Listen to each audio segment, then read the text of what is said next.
ఈ వీడియో అయిపోయేలోపు ఒక్క 3 క్వెషన్స్ మీ మైండ్‌లో అట్లా రన్ చేసుకుంటూ ఉండండి. ఏంటంటే ఫస్ట్ క్వెషన్, నా ఆలోచనలు నాయేనా? ఫస్ట్ క్వెషన్, నా ఆలోచనలు నాయేనా? నేను సొంతంగా ఆలోచిస్తున్నానా? ఇది గుర్తుపెట్టుకోండి. సెకండ్, నా వాయిస్ చిన్నదని చెప్పేసి ఎవరన్నారు? నేను మాట్లాడలేను అని చెప్పేసి నాకు ఎవరు చెప్పిర్రు? థర్డ్, అసలు నేను అవతల వ్యక్తి నాకన్నా బాగా మంచిగా మాట్లాడతారని చెప్పేసి నేను ఎందుకు అనుకుంటున్నాను? లేకపోతే నేను ఎందుకు నమ్ముతున్నాను? అవతల వాడు నాకన్నా మంచిగా మాట్లాడతాడని చెప్పేసి అసలు నేను ఎందుకు నమ్ముతున్నాను? ఈ 3 క్వెషన్స్ ఈ వీడియో అయిపోయేలోపు మీ మైండ్‌లో అట్లా రన్ చేసుకుంటూ ఉండండి. పేరెంట్స్, మీకో ప్రశ్న. నిజంగా మీ పిల్లలు నేర్చుకుంటున్నారా? లేకపోతే కేవలం సర్వైవ్ అవుతున్నారా? ఇప్పుడు టీచర్స్, మీకో ప్రశ్న. నిజంగా మీ స్టూడెంట్స్ మిమ్మల్ని క్వెషన్ చేసే విధంగా ఉన్నారా? లేకపోతే ఓన్లీ మీ ఇన్‌స్ట్రక్షన్స్ మాత్రమే పాటించే విధంగా ఉన్నారా? ఇప్పుడు స్టూడెంట్స్, జనరల్ హానెస్ట్ క్వెషన్ ఇది. మీరు నిజంగా నాలెడ్జ్ కోసమే చదువు నేర్చుకుంటున్నారా? లేకపోతే మీ పక్కింటోడో, ఎదురింటోడో వాడెవడో మిమ్మల్ని జడ్జ్ చేస్తాడని చెప్పేసి మీరు చదువుకుంటున్నారా? ఇంకో విషయం, ఎవడైతే స్టూడెంట్ ఇంగ్లీష్ ఫ్లూయెంట్‌గా మాట్లాడతాడో ప్రతి ఒక్కరు వాని మాటలకి ఇంప్రెస్ అయితారు. వాడిని ఎట్లా అంటే వెరీ గుడ్ రా, నువ్వు వెరీ ఇంటెలిజెంట్ పర్సన్‌వి, యూ ఆర్ వెరీ కాన్ఫిడెంట్ అని చెప్పేసి వాడిని అప్రిషియేట్ చేస్తూ ఉంటారు. ఒకవేళ అదే స్టూడెంట్ క్వెషన్స్ అడిగితే మాత్రం వాడొక ఎట్లా అంటే ప్రాబ్లమాటిక్ అయిపోతాడు. పొరపాటున ఆ స్టూడెంట్స్‌కి తక్కువ మార్క్స్ వచ్చినాయనుకో, వీడిని ఫెయిల్యూర్, ఫెయిల్యూర్ అని చెప్పేసి అంటారు. ఒకవేళ ఇది ఏం మాట్లాడకుండా వీడు సైలెంట్‌గా ఉన్నాడనుకో, వీడిని వీక్ పర్సన్ లేకపోతే వీక్ స్టూడెంట్ అని చెప్పేసి వాని మీద లేబుల్ వేసేస్తారు. నిజంగా మన స్కూల్స్ మనకి నాలెడ్జ్ నేర్పిస్తున్నాయా? లేకపోతే ఈ ఒబీడియన్స్ గానీ, లాంగ్వేజ్ ఫ్లూయెన్సీని గానీ, లేకపోతే ఈ పర్ఫార్మెన్స్‌ని గానీ, లేకపోతే భయాన్ని గానీ ఇవి నేర్పిస్తున్నాయా? అసలు మన ఎడ్యుకేషన్ ద్వారా మనం ఆలోచించడం నేర్చుకుంటున్నామా? హాయ్, నా పేరు ప్రకాష్. ఈ ఛానల్‌కి మీరు గనుక ఫస్ట్ టైమ్ వస్తే సబ్స్క్రైబ్ చేసుకోండి.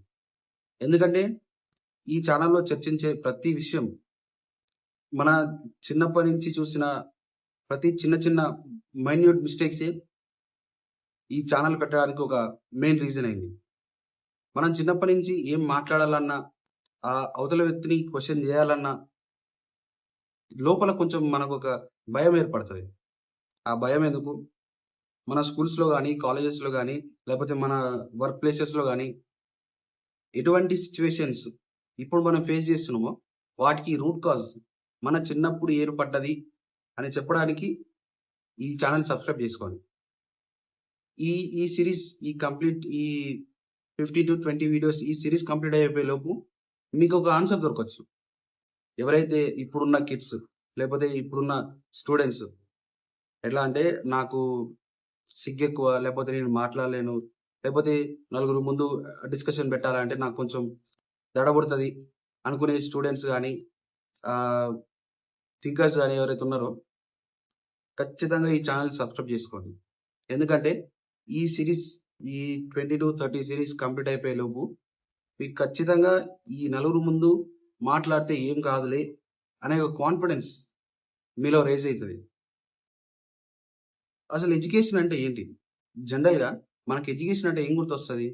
నాలెడ్జ్, క్రియేటివిటీ, విజ్డమ్ లేకపోతే క్రిటికల్ థింకింగ్ గుర్తొస్తాయి.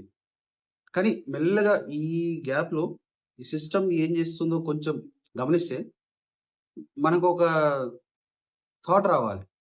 మనకేం చెప్తుర్రు? అంటే ఏం చదవాలి? ఏం రాయాలి? ఎక్కడ సైలెంట్‌గా ఉండాలి? ఎక్కడ మాట్లాడాలి? ఎక్కడ వినాలి? అనే విషయాలని ఒక్కోటి నేర్పిస్తుంటది. మెల్లగా ఈ ఎడ్యుకేషన్‌లో డిస్కవరీ అనే కాన్సెప్ట్ ఉంది గదా! ఆ కాన్సెప్ట్‌ని అడ్జస్ట్‌మెంట్ అనే కాన్సెప్ట్‌కి కన్వర్ట్ చేస్తుంది. ఎప్పుడైతే ఆ క్వెషనింగ్ అనేది తగ్గిపోతుంటదో మెల్లగా ఇంకో ప్రాసెస్ మొదలైద్ది. ఏంటంటే ఎవరి వాయిస్ ఇంపార్టెంట్, ఎవరి వాయిస్ ఆర్డినరీ అనే ఈ ర్యాంకింగ్ స్టార్ట్ అయిద్ది. నాకు స్కూల్‌లో సంఘటన గుర్తుంది. ఎట్లా అంటే టీచర్ ఎగ్జామ్ పెడతా అన్నది. నా పక్కనోడు ఏం చెప్పిండు, మేడం ఈ కాన్సెప్ట్ ఏదైతుందో దాన్ని అర్థం చేసుకొని నా వర్డ్స్ లో రాయొచ్చా అంటే, టీచర్ ఏమన్నది, అట్లా కాదురా బాబు, ఆ బుక్ లో ఎట్లుందో ఆ వర్డ్ టు వర్డ్ అట్నే రాయాలి, నీ సొంతంగా రాస్తా అంటే ఘోరని పని అని చెప్పేసి అన్నది. అప్పుడు నాకు డౌట్ వచ్చింది, మనం తెలుసుకోవాల్సింది కాన్సెప్ట్ కదా, మరి ఎందుకు వర్డ్ టు వర్డ్ బట్టి పట్టాలి, లేకపోతే ఆ వర్డ్ టు వర్డ్ మెమరైజ్ చేయాలని చెప్పేసి అంటాను. అర్థం కాలే అప్పుడు అది. తర్వాత ఈ క్లాస్ ఇంట్రడక్షన్ సెషన్ ఉంటుంది కదా, ఇంట్రడక్షన్ సెషన్ లో ప్రతి ఒక్కరు ఇంగ్లీష్ లో ఫట్ ఫట్ ఫట్ ఫట్ అని మాట్లాడుతున్నారు. ఎట్లా అంటే my name is Prakash and I came from this district and my father is this, my mother is this అని చెప్పేసి ఇంగ్లీష్ లో ఫట్ ఫట్ ఫట్ ఫట్ అని మాట్లాడుతున్నారు.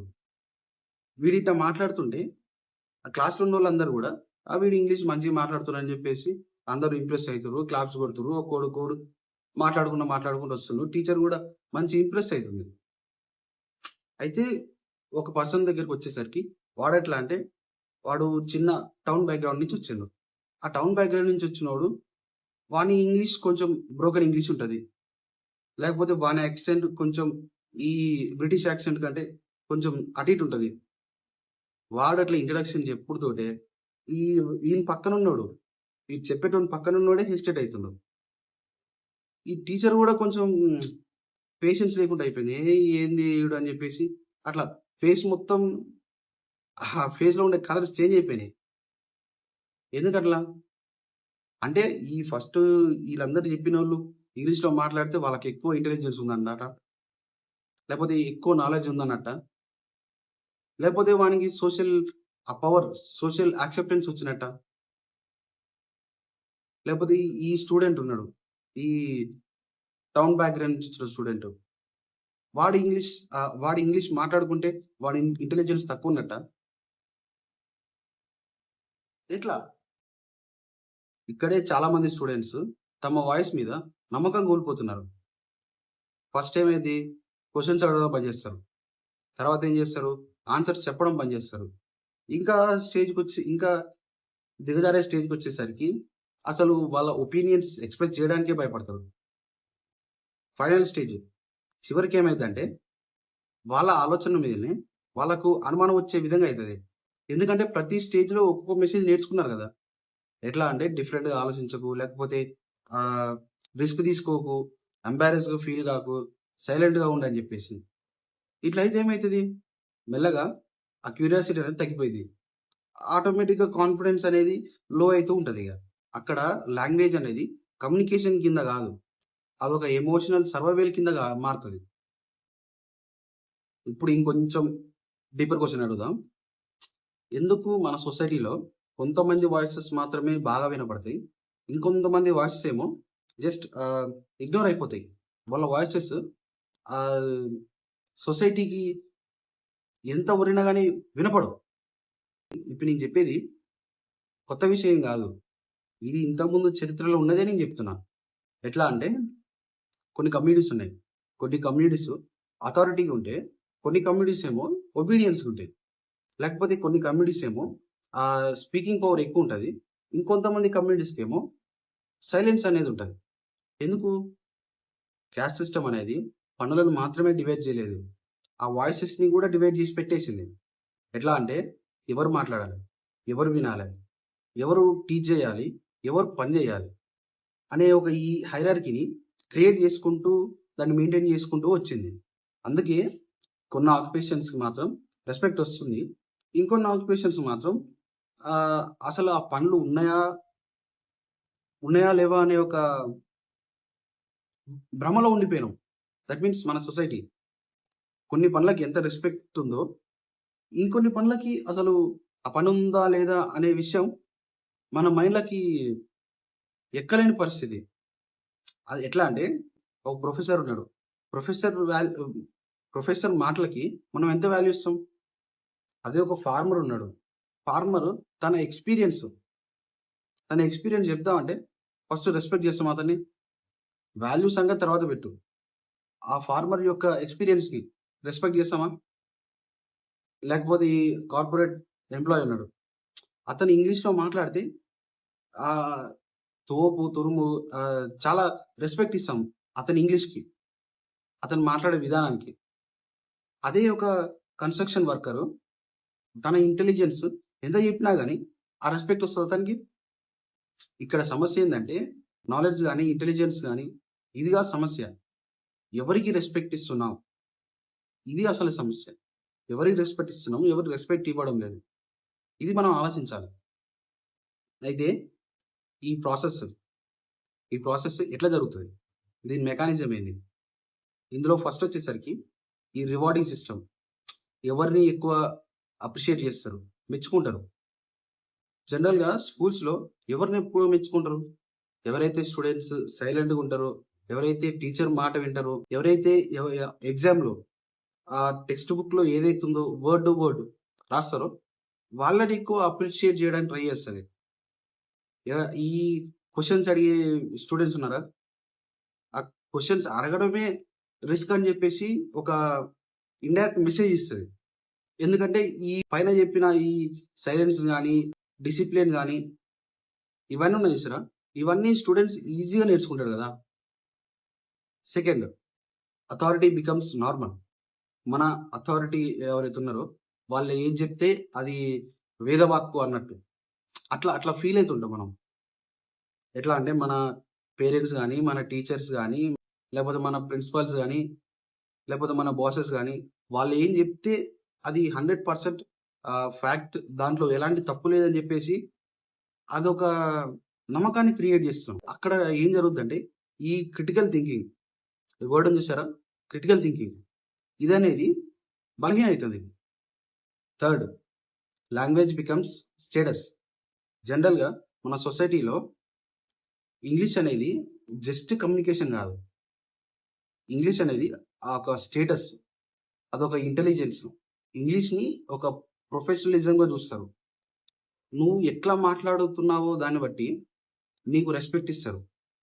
అందుకే ఎవడైనా ఇంగ్లీష్‌లో మాట్లాడిండనుకో ఫ్లూయెంట్‌గా ఇంగ్లీష్ మాట్లాడితే వాడు ఏం చెప్పకముందే, వాడు నేను ఇది చేయగలను అని చెప్పకముందే వాడిని యాక్సెప్ట్ చేసేస్తారు. వీడు ఇంటెలిజెంట్ రాబాయ్, వీనికి అన్ని తెలుసు అనే ఒక మైండ్ సెట్‌ని బిల్డ్ చేసుకుంటారు లోపల. Fourth, accent become social filter. ఎట్లా అంటే సిటీ టైప్‌లో మాట్లాడితేనేమో అదొక ప్రొఫెషనలిజం. మనం ఊరు యాక్సెంట్‌తో చూసినాం, విలేజ్ యాక్సెంట్. ఆ విలేజ్ యాక్సెంట్‌తో మాట్లాడితే మాత్రం అదొక ఫన్నీ థింగ్ లెక్క చూస్తారు. లేకపోతే ఈ ఫ్లూయెంట్ ఇంగ్లీష్ మాట్లాడినాం అనుకో దీన్ని ఇంటెలిజెన్స్ లేకపోతే వెరీ కాన్ఫిడెంట్ అంటాం. అదే కొంచెం బ్రోకెన్ ఇంగ్లీష్ తోని హెసిటేట్ వాయిస్ తో మాట్లాడినాం అనుకో అది వీక్ అని చెప్పేసి మనం లేబుల్ వేసేస్తుంటాం. అయితే ఇక్కడ ఏం జరుగుతుందంటే సొసైటీ మనకు కనబడని ఒక ఫిల్టరేషన్ చేస్తుంది. మన ఐడియాస్ కాకుండా మన వాయిసెస్ ని జడ్జ్ చేస్తుంది. Fifth, confidence and privilege are reinforced each other. ఎర్లీగా ఎక్స్పోజర్ కి గురైన స్టూడెంట్ ఉన్నానుకో వాడు ఏంటంటే ఎక్కువ కాన్ఫిడెన్స్ తో మాట్లాడతాడు. ఆ ఎక్కువ కాన్ఫిడెన్స్ తో మాట్లాడినప్పుడు టీచర్ అప్రిషియేట్ చేస్తుంది. అతనికి ఆపర్చునిటీస్ కూడా ఎక్కువ వస్తాయి. ఎందుకంటే ఆ కాన్ఫిడెన్స్ ఉంటుంది కదా లోపల. నేను ఏడిపోయినా మాట్లాడగలను, నలుగురితోని డిస్కషన్స్ పెట్టగలను అన్న ఒక కాన్ఫిడెన్స్ వచ్చిందనుకో అతనికి ఆపర్చునిటీస్ ఎక్కువ వస్తాయి. ఇంకోవైపు ఈ భయంతో ఎవరైతే స్టూడెంట్స్ ఉన్నారో ఈ భయం వల్ల వాళ్ళకి కాన్ఫిడెన్స్ అనేది తగ్గుతుంది. ఆ కాన్ఫిడెన్స్ తగ్గడం వల్ల ఈ ఆపర్చునిటీస్ అనేవి కూడా తగ్గుతూ వస్తాయి. ఇలా ఈ ఇన్ఈక్వాలిటీ అనేది సైకలాజికల్ గా రీప్రొడ్యూస్ అవుతూనే ఉంది ఇది. అయితే మరి దానికోసం ఏం చేయాలి? దీనికి సొల్యూషన్ ఏంటిది? ఆ రియల్ ఎడ్యుకేషన్ అంటే ఏం చేయాలి అసలు? రియల్ ఎడ్యుకేషన్ అంటే ఇన్ఫర్మేషన్ ఇవ్వడం మాత్రమే కాదు, ఆ ఇంటెలెక్చువల్ కరేజ్ ని, ఆ ధైర్యాన్ని ఇవ్వాలి. ఎట్లా? ప్రశ్నించే ధైర్యం ఇవ్వాలి, ఆలోచించే ధైర్యం. లేకపోతే ఒక వ్యక్తి ఒక పాయింట్ తీసుకొస్తే నేను దాన్ని విభేదిస్తున్నాను, నేను దానికి ఒప్పుకోను, నా పాయింట్ ఇది అని చెప్పే ధైర్యం, తన వాయిస్ మీద నమ్మకం కలిగే ధైర్యం, నేను మాట్లాడగలను అనుకునే ధైర్యం కలిగించాలి. అలాగే లాంగ్వేజ్ అనేది ఒక టూల్ లెక్క వాడాలి. అది స్టేటస్ కాదు, యాక్సెంట్. ఈ యాక్సెంట్ అనేది దాన్ని ఒక స్టైల్ లెక్క చూడాలి కానీ అదొక విలువ లెక్క చూడాల్సిన పని లేదు. అది పనిని పనిలాగా చూడాలి కానీ అదొక వ్యవస్థ లెక్క చూడడం బంద్ చేయాలి. ఎందుకంటే డిగ్నిటీ అనేది ఏ ఫ్లూయెన్సీలో లేదు, ఏ ప్రొఫెషనలిజంలో లేదు. డిగ్నిటీ అనేది మనలో ఉంది, డిగ్నిటీ అనేది మనుషులలో ఉంది. అది గమనించాలి మనం. బహుశా మన సొసైటీలో అతిపెద్ద విషాదం ఏంటంటే చాలా మంది మాట్లాడగలుగుతున్నారు, వాళ్ళు మాట్లాడగలుగుతున్నారు కానీ వాళ్ళ సొంతంగా ఆలోచించలేకపోతున్నారు. అది ప్రాబ్లం అయి ఉండొచ్చు. ఎట్లా అంటే ఎంత చదువుకున్నా వాళ్ళు బాగా ఎడ్యుకేటెడ్ అయినా కానీ వాళ్ళ వాయిస్ మీద వాళ్ళకి నమ్మకం లేకుండా చేసుకుంటున్నారు. నేను ఈ 3 క్వశ్చన్లు ఎందుకు మిమ్మల్ని రిమైండ్ చేసుకో అని చెప్పానంటే, నిజమైన ఎడ్యుకేషన్ ఎప్పుడు ఆన్సర్ చెప్పడంతోనే ఆగిపోదు. స్వతంత్రంగా ఆలోచించడం అక్కడ మొదలవ్వాలి నిజమైన ఎడ్యుకేషన్. మనం ఫ్రీగా థింక్ చేయగలిగితే మన ఎడ్యుకేషన్ అక్కడ మొదలవుతుంది. అండ్ కమ్యూనికేషన్ అంటే ఫ్లూయెంట్గా మాట్లాడడం కాదు. అవతల వాడు చెప్పేది కంప్లీట్ అయ్యి వాడు పూర్తిగా చెప్పేది విన్న తర్వాత మనం మాట్లాడడం. అది ఇంటెలెక్చువల్ ఫ్రీడమ్ అంటే, అది డిగ్నిటీ అంటే, అది రియల్ ఎడ్యుకేషన్ అంటే. ఈ వీడియోని ఖచ్చితంగా ఎవరైతే స్టూడెంట్స్ చూస్తున్నారో మీ ఫ్రెండ్స్కి షేర్ చేయండి. వాళ్ళకు ఒక అండర్స్టాండింగ్ వస్తుంది. ఎవరైతే మాట్లాడడానికి భయపడుతున్నారో వాళ్ళకు పంపించండి. అసలు వాళ్ళు ఎందుకు మాట్లాడలేకపోతున్నారో వాళ్ళకు ఒక ఆన్సర్ దొరికినట్టు అయింది. Thank you.